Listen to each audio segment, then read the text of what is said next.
My name is Paige Reinhart. I am a nurse in the emergency department at Phoenix Children's Hospital.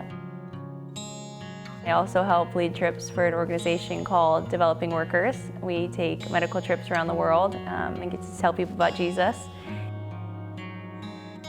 I'm married to Jeff Reinhart, the youth pastor here. We originally started coming to Renovation in winter of 2018 when he got the job as a youth pastor. But from the first time that we even stepped on campus at Renovation, we knew that this was going to be our new family and we felt community here.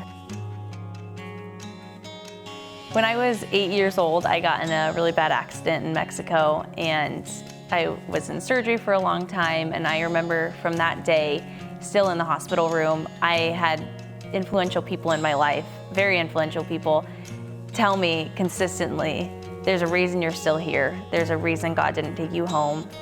You have a purpose here. And that was just a common theme that I kept hearing. And even when I tell the story of what happened in that accident, people still tell me that there's a reason that you're still here and there's a reason you don't have any deficits from it. And from that moment, I wanted to find out what that purpose was.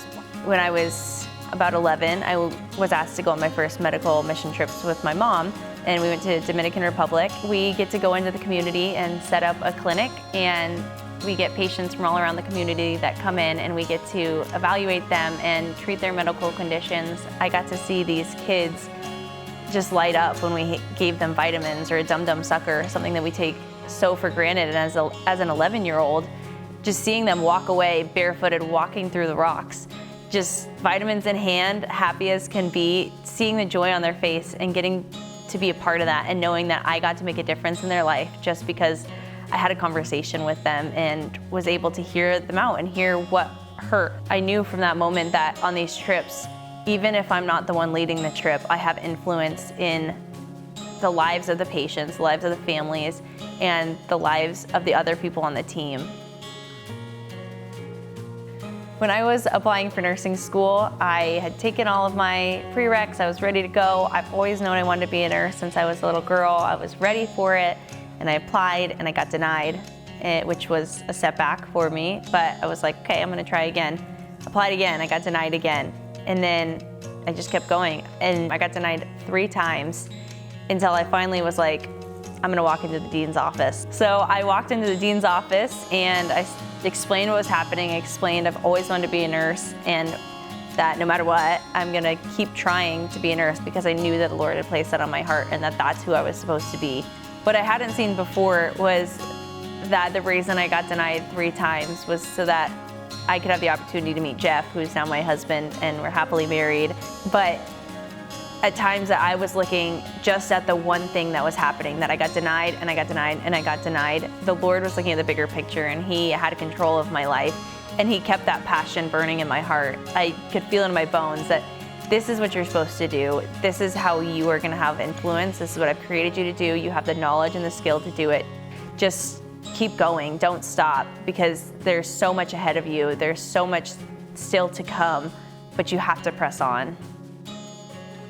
Before I go into every shift, I pray that the Lord will use me to impact His people, to impact the kids and the patients and the families. And I get to be the hands and feet of Jesus, and I get to be a vessel of hope for them and just empower them in who they are, because they still have so much of their life to live. And I get to just tell them that God didn't cause this pain and this sickness and the hurt, but that He's gonna use it if we let Him.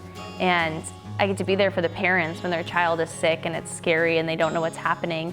At the same time, with my coworkers, I get to show them the positivity that comes from Christ when we're seeing sick babies and sick kids coming in, and teach them about the hope and why it doesn't affect me as much as it does, and be able to come to work every day with a smile on my face, even if we had a patient die the day before. I get to tell them about Jesus and why I have that hope and where it comes from.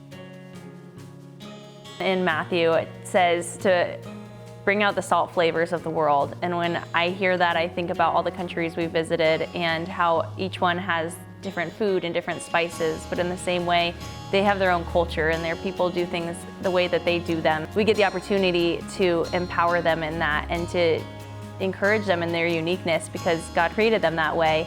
and we get to have that impact on them in a time where they're coming to us asking what this disease is or what this rash is on their leg, and we get to help them with that, but we also get that platform to be able to tell them about Jesus. So we get the opportunity to be a salt in that way. And at the hospital, I get to be light where there's almost no hope sometimes, and bring light to the darkness, and just be an influence for hope and the hope that comes from Jesus and from a healing God.